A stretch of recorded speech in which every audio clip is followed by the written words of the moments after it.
புராணம். பகவத்கீதையினுடைய சாரமான கருத்து பக்தியே பகவானை அடைவிக்கும், பகவானுக்கு திருப்தி ஏற்படுத்தும். இவ்வாழ்க்கையிலும் சரி, அவ்வுலக வாழ்க்கையிலும் சரி, இரண்டுக்குமே பக்தி தேவை. வெறுமனே சடக்கென பக்தியை தொடங்கிவிட முடியாது. எல்லாருக்கும் பக்தர்களா இருக்கணுங்கிற ஆசை உண்டு. ஆனால் அதை தொடங்குவதற்கு தடங்கலாக நம்முடைய பாபங்கள் இருக்கும். வெகு காலமாக பாவங்களை சேர்த்து வைத்துள்ளோம். அவற்றை அழித்தாலே ஒழிய பக்தியே பிறவாது. நாம் பல பேரிடத்தில் பழகி இருக்கிறோம். ஒரு சிலர் சிறந்த பக்தர்களாக பெருமான், கண்ணன், ராமன் என்று சொல்லும் போதே நெக்குருகி போய் உள்ளம் உருகி கண்ணில் கண்ணீர் வழிய நிற்பார்கள். ஆனால் வேறு சிலரை பார்த்தால் எத்தனை பேசினாலும் மனம் வலிமையாக இரும்பு போல இருக்குமே தவிர கனியாது, உருகாது. ஏன் இவர்கள் உள்ளம் உருக மறுக்கிறது? வேறு சிலர் மட்டும் உள்ளம் உருகுகிறார்களே. அப்போ உருகாம ஏதோ தடுக்கிறதுன்னு அர்த்தம். பக்தி பாவனைன்னு சொன்னாலே உருக்கம், அன்பு, பெருமானிடத்தில் இருக்கிற காதல், வேட்கை. அந்த வேட்கை ஏற்பட்டாலே உள்ளம் உருகுமே. இலக்கியத்தை படிக்கும்போதே நம்ம உள்ளமும் உடலும் உருகுகிறது. இலக்கியத்துக்கே நாயகனான பகவானை பற்றி படிக்கும்போது கண்டிப்பாக உள்ளம் உருகும். ஆனால் உருகாமல் ஏதோ ஒன்று தடுக்கிறது. அதுதான் அநேக காலமான பாபம். அந்த பாபங்களை ஒழித்து விட்டோமானால் உள்ளம் உருகுகிறது. ஆனால் ஒரே அடியாக மொத்த பாபங்களையும் ஓர் நாளில் தொலைப்பது இயலாது. அதுவும் நம்மால் கண்டிப்பாக இயலாது. அனைத்து பாபங்களும் தொலைந்தால் முக்தி பெறுகிறோம். பக்தியை தொடங்குவதற்கு தடங்கலாக இருக்கும் பாபங்களை தொலைத்தால் பக்தி தொடங்கும். அப்போ ரெண்டு படிக்கட்டா ஞாபகம் வச்சுப்போம். பக்தியால் முக்தி அடையலாம். ஆனால் பக்தியை தொடங்குவதற்கு தடங்கலாக பாவங்கள் உள்ளன. அந்த பாபங்களை விலக்க வேண்டும். அதற்கு என்ன செய்ய? அதுதான் இப்போ முதல் முயற்சி. கண்ணன் உத்தவருக்கு பக்தியை தொடங்குவதற்கு தடங்கலாக இருக்கும் பாபங்களை போக்குவதற்கு வழி சொல்லி கொடுக்கிறார். அதுதான் 11வது ஸ்கந்தத்தில் இப்போ நாம் பார்க்க போகிற 17வது அத்தியாயம். அவனுடைய வர்ண தர்மம். நீ பிரம்மச்சாரியா, உனக்குன்னு கடமைகள் உண்டு. நீ இல்லறத்தில் வாழ்கிறாயா, கிரகஸ்தனுக்குன்னு கடமைகள் உண்டு, அனுஷ்டானம் உண்டு. நாம் எதையுமே பண்ணாமல் ஆன்மீக வளர்ச்சி பெறுவதற்கு இயலாது. வெறும் ஆன்மீக புத்தகத்தை வாங்கி படிச்சுட்டோம்னால் படித்தது புத்தியில் இறங்கணுமே. இறங்கினது மனத்தில் நிற்க வேண்டுமே. நிற்கிறத நாம் கடைப்பிடிக்க வேண்டுமே. ஆன்மீக வளர்ச்சிங்கிறது புத்தக படிப்பினால் மட்டும் ஏற்பட்டுடாது. ஆத்மாவை பற்றி படித்தோம்னால் படித்ததை இன்டர்னலைஸ் பண்ணணுமே. உள்ளூர் அதை பற்றி நினைத்து அது நமக்கு நடைமுறைப்படுத்தப்பட வேண்டும். ஆனால் நடைமுறைப்படுத்த விடாமல் தான் பாபங்கள் தடுக்கும். பகவானுக்கு ஜீவன் அடிமை. ஜீவாத்மா உடல் போன்ற தாழ்ந்ததல்ல, நிலையானது, அழிவில்லாதது, அறிவுடையது.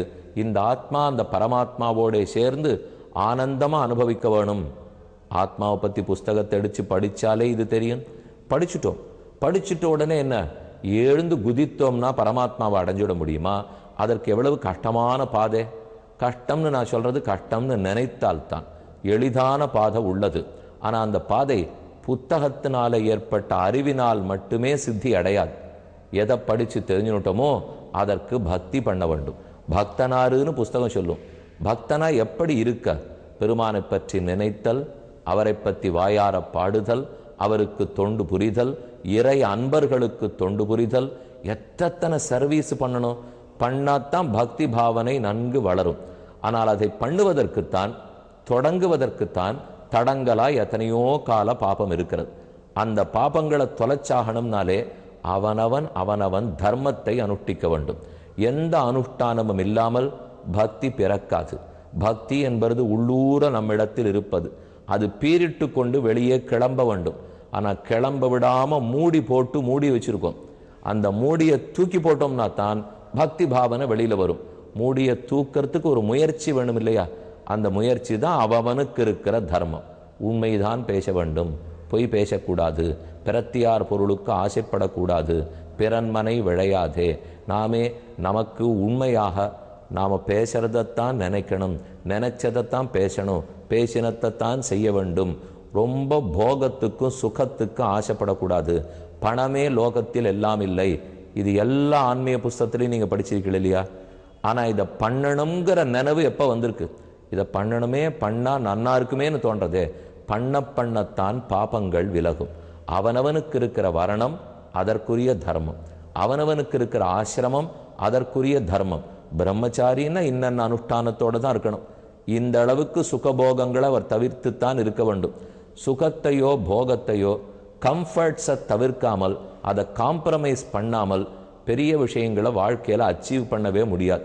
நான் எப்பவுமே கம்ஃபர்டபுளாகவே இருக்கணும்னு வச்சுங்க, அப்போ பெரிய அச்சீவராக இருக்கவே முடியாது. நாம் ஒன்று அச்சீவ் பண்ணணும்னால் சிலதை சாக்ரிஃபைஸ் பண்ணித்தான் ஆகணும். தியாகமே இல்லாமல் அச்சீவ் பண்ண முடியுமா சொல்லுங்க? இந்த நாட்டுக்கு இவ்வளோ பெரிய சுதந்திரம் கிடச்சிருக்குன்னா தியாகமே இல்லாமலா சுதந்திரம் கிடச்சிது? எத்தனை பேர் உயிரை விட வேண்டியிருந்தது, எத்தனை பேர் உதப்பட வேண்டியிருந்தது. ஒரு பேச்சு போட்டியில் நன்னா ஜெயிக்கணும்னா 10 நாள் ரிஹர்சல் பண்ண வேண்டியிருக்கு. நீச்சல் போட்டியில் ஒலிம்பிக்ஸில் போய் மெடல் வாங்கணும்னா ஒரு பிடி சோறு கூட சாப்பிட முடியாது. அந்த நீச்சல் வீரர் எப்படி உடம்பை பாதுகாத்தா தான் அது கிடைக்கும். அப்போ எதற்குமே தியாகம் தேவை. எதையோ ஒன்றை விட்டு கொடுத்து இன்னபடி நாம் அனுஷ்டித்தால் தான் உயர்ந்ததை அடைய முடியும். உயர்ந்ததும் வேண்டாம், முயற்சியும் வேண்டாம் அப்படின்னு இருந்துள்ளாமா சொல்லுங்க? உயர்ந்த இடத்தை அடையணும், அதற்குரிய முயற்சியும் தேவை. வெறும் இருக்கிற இடத்திலே இருக்கிறதுக்கு எந்த மனிதனும் மனிதனாக இருக்கவே வேண்டாமே. உண்டோம், உடுக்க தேவையில்லை, படுத்து தூங்கினோம், மழையோ வெயிலோ, ஆடு மாடு கோழி குதிரைக்கு கூட இது உண்டு. அதுல கூட கிருஷ்ண பக்தி வந்தது உண்டு. கோகுலத்தில் இருந்த மாடுகளுக்கெல்லாம் கிருஷ்ண பக்தி. ஒரு கஜேந்திரம்ங்கிற யானைக்கு பெருமானிடத்தில் பக்தி. ஜட்டாயு ராம கைங்கரியத்துக்காக கழுகார்ந்து உயிரையே விட்டார். அப்ப இந்த மிருகங்களுக்கு கூட பக்தி வந்துடுறது, ஏதோ பாவனை வருகிறது. ஆனா நமக்கு வர மறுக்கிறதேன்னு சொன்னால் பிரபல பாபம். ஏதேதோ பாபங்கள் தடுத்துருக்கு. அதை விலக்குவதற்குரிய தர்மங்கள் என்னென்ன என்ன கண்ணன் உத்தவருக்கு உபதேசிக்க போகிறார். அதனால் இந்த அனுஷ்டானம் எல்லாமே ஏனோ பாகக்காய் எட்டிக்காய் என்று வேண்டா வெறுப்பாக நம்ம பார்க்கவே கூடாது. நமக்கு வாழ்க்கையில் இருக்கிற தடங்கல்களை இதுதான் தூக்கி எறிய போகிறது அப்படின்னு தெரிஞ்சுனுட்டாலே இதை பண்ணுறதுல ஆசை வந்துடும் இல்லையா? இன்னொன்று, இதை நான் பண்ணேன்னா பகவானுக்கு ரொம்ப ஆனந்தமாக இருக்கே. என் முதலாளிக்கு திருப்தி ஏற்பட்டால் எனக்கு என்னதான் கிடைக்காது சொல்லுங்க? அவர் சிரித்தார்னா மொத்த சொத்தும் எனக்கு, எந்த பதவி உயர்வானா கொடுத்துட போறார். இவரோ உலகத்துக்கே முதலாளி. பொங்கோதம் சூழ்ந்த புவனியும் விண்ணுலகும் அங்காதும் சோராமே ஆழ்கின்ற எம்பெருமான் செங்கோலுடைய திருவரங்கச் செல்வன். எவ்வளவு ஆச்சரியமான பாசுரம்! ஆண்டாள் திருவரங்கநாதனை பற்றி பாடுகிறாள். திருவரங்கம்னு சொன்னால் உலகேழுக்கும் தலைவன் எம்பெருமான், நித்திய விபூதி மொத்தத்துக்கும் தலைவர், லீலா விபூதிக்கெல்லாம் தலைவர். இதோ வைகுந்த வாசல்ல பெருமாள் வெளியில புறப்படுகிறார். புறப்பட்டு மேல் லோகத்தை ஒரு ஜீவன் எப்படி அடைவரோ அதை நாடகமாக நடத்தி காட்டுகிறார். பெருமாள் புறப்பாடு கண்டருளினாலே செங்கோல், ஸ்ரீரங்கத்தில் அழகமணவாளன் நம்பெருமாள் புறப்பாடுனால் அவருடைய தோழிக்கினியான்ல செங்கோல் நீண்ட கோல் வைத்திருக்கும். அந்த கோல் தான் உலகத்துக்கெல்லாம் இவரே அதிபதி, உலகத்துக்கு நாயகன், ரங்கத்துக்கு நாயகன். இதை திருமங்கியாழ்வார் ஒரு பாசுரத்தில் சாதிக்கிறார். அரங்கமாளி என்னாளி விண்ணாளி. அரங்கத்தை ஆள்பவன் பெருமான், என்னையும் ஆள்பவன், என்னை ஆள்பவன் விண்ணையும் ஆள்பவன். விண்ணத்தனையும் ஆள்கிறார், திருவரங்கத்தையும் ஆள்கிறார், நம் ஒவ்வொருத்தரையும் ஆள்கிறார். ஆள்கின்றான் ஆழியான்கிறது ஏதோ நம்பெருமாளை ரங்கநாதனை சேவித்தாலே தெரிந்து கொள்ளுகிறோம் இல்லையோ? பிராட்டியும் அவனுமாக சேர்ந்து அத்தியுதமான சேவை. பெருமானுக்கே நாச்சியார் திருக்கோலம்ங்கிறது ரொம்ப முக்கியமான சேவை. சமீபத்தில் தான் நீங்கள் எல்லாரும் ஏகாதசி சேவித்தீர்கள். எகுண்ட ஏகாதசிக்கு முதல் நாள் நாச்சியார் திருக்கோலம்ங்கிறது ரொம்பவே முக்கியம். அன்னைக்கு பெருமாளே ஸ்ரீரங்க நாச்சியார் வேஷமிட்டு கொள்ளுகிறார். கார்த்தால புறப்படும் போதே அவருடைய அழகான பல்லக்கு தோழிக்கினியானில் அமர்ந்த திருக்கோலத்தில், என நம்பெருமாள் எப்போது நின்ன திருக்கோலம், நாச்சியார் அமர்ந்த திருக்கோலம். அமர்ந்த திருக்கோலத்தில் ஓர் காலை மடித்து கொண்டு அந்த காலுக்கு மேலே ஓர் கையை வைத்து கொண்டு நாச்சியார் எழுந்துள்ளிருக்கிறா போலேயே பெருமானுக்கு திருக்கோலம். பக்கத்தில் ஸ்ரீரங்க நாச்சியாரையும் நம்பெருமாளுக்கு போட்ட ஸ்ரீரங்க நாச்சியார் வேஷத்தையும் இந்த ரெண்டத்திலையும் பக்கத்தில் வச்சு பார்த்தோம். இது இவரா அவரா, ரெண்டு முத்தரா, ஆறு என்பது ஏதுமே தெரியாது போடும். திருமுக மண்டலத்தை பார்த்தா ஒரே மாதிரி, ஆனால் ஒரு வித்தியாசம் நாம வச்சுங்கோ. நம்பெருமாளுடைய திருமுகம் சற்றே சிறியது, ஆனால் ஸ்ரீரங்கநாச்சியாருடைய திருமுகம் இன்னும் பறந்து விரிந்த தீர்க்க சுமங்கலி போலே ரொம்ப ஆச்சரியமான திருமுகத்தோட எழுந்துள்ள இருக்கிறார். அப்ப நாச்சியாரையும் சேவிச்சுட்டோம், பெருமானையும் சேவிச்சு கொண்டோம். இந்த திவ்ய தம்பதிகளை சேவிக்கும் போது உலகத்துக்கே நாயகனும் நாயகியும் அப்படிங்கிறது தெளிவா புரிய சொல்லியோ. அப்ப அவர்கள் திருமுகம் மலருவதற்கு என்ன செய்ய வேண்டுமோ அதுதான் பக்தி. பக்தி பக்தின்னு எங்கெங்கயோ தேடின்னு போக வேண்டாம். பெருமானுக்கும் பிராட்டிக்கும் எதெல்லாம் ஆனந்தத்தை கொடுக்குமோ அதத்தனையும் அடியேன் செய்ய வேண்டும். அவர்களுக்கு தொண்டு புரிந்த ஆனந்தம், மக்களுக்கு உழைத்தோம்னா ஆனந்தம், ஏழை எளிய மக்களுக்கு உதவி புரிந்த ஆனந்தம், கஷ்டப்படுறவாளுக்கு நம்ம ஹெல்ப் பண்றோமோ இல்லையோ அதுவே பகவானுக்கு ஆனந்தம். ஆகையாலே அவர்கள் ஆனந்தப்பட்டுட்டா எனக்கு கிடைக்காததில்லை. கண்ணன் ஆனந்தப்படுறதுக்கு தான் உத்தவர் இப்ப பிரயத்தனப்பட்டு இருக்கார். கண்ணனே தன்னுடைய சோதியான பரமபதத்துக்கு கிளம்ப போகிறார். உத்தவர் அவனை தடுத்து எனக்கு நல்வார்த்தை சொல்லுன்னு கேட்கிறார். அதைத்தான் கீழே சில அத்தியாயங்களா நம்ம பார்த்துன்னு வந்திருக்கோம். இன்னைக்கு தொடர்ந்து பார்ப்போம். யஸ்வாபிஹித பூர்வம் தர்மஸ்தத் பக்தி லக்ஷண வர்ணாசிரம ஆச்சாரவதாம் சர்வேஷாம் த்விபதாமபி. உத்தவர் கேட்கிறார், கண்ணன் சொல்ல போகிறார். ஏற்கனவே நான் ஹம்சமாக அவதரித்து பிரம்மாவுக்கு நிறைய உபதேசம் செய்தேன். அந்த உபதேசத்தைத்தான் உமக்கும் சொல்லி கொண்டு வருகிறேன். இப்ப பக்தியை பத்தி உபதேசம் பண்றேன் கேளும். யத்தேன ஹம்சரூபேண பிரம்மணே வியாத்த மாதவ. ஹே மாதவ, வக்தா கர்த்தாவிதானான்யோ தர்மஸ்ய அச்சுதத்தே புவி. உத்தவர் பிரார்த்திக்கிறார், உன்னை தவிர இந்த பூலோகத்தில் தர்மத்தை சொல்லக்கூடியவது யார்? ஆச்சார பிரபவோ தர்மஹ, தர்மஸ்ய பிரபுரச்சுதான்னு சொல்றோமோ இல்லையோ. ஆச்சாரம்தான் லோகத்தில், தர்மந்தான் உலகத்து ஒழுக்கத்தையே கட்டுப்பாட்டில் வைத்திருக்கும். அந்த தர்மத்துக்கெல்லாம் தலைவன் அச்சுதன் கண்ணன். அப்ப கண்ணன் திருவடிகளை பற்றினாலே தர்மம் தழைக்கும். தர்மம் தழைக்கிறது என்னாலே பக்தி வளரும். இதை ஹம்ச வடிவத்தில் நீர் உபதேசம் செய்தீராமே, அதை கேட்கணும்னு எனக்கும் ஆசையா இருக்கு என்று உத்தவர் பிரார்த்தித்தார். அப்போது சொல்றார், தியக்தே மகீதலே தேவ வினஷ்டம் கஃப் பிரவக்ஷதி. நீ இந்த பூலோகத்தை விட்டுட்டு ஸ்ரீவைகுண்டத்துக்கு போயிட்டியானால் அதுக்கப்புறம் தர்மத்தை சொல்றதுக்கு ஆறு இருக்கார்கள்? எங்களுக்கு நல்ல வழி காட்டுவதற்கு ஆள் இல்லை. அதனால இப்போதே நீ சொல்லிவிடு.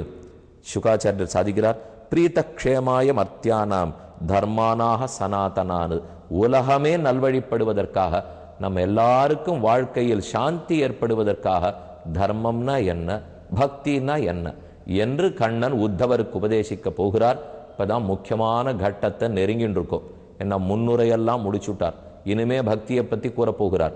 பக்தியை தொடங்கு நேர சொல்லுடல. அதுக்கு முன்னாடி அவனவனுடைய கர்மம், அவனவனுடைய வர்ண தர்மம், ஆசிரம தர்மம், இதை சொல்லிட்டு பக்தி யோகத்துக்கு போறார்.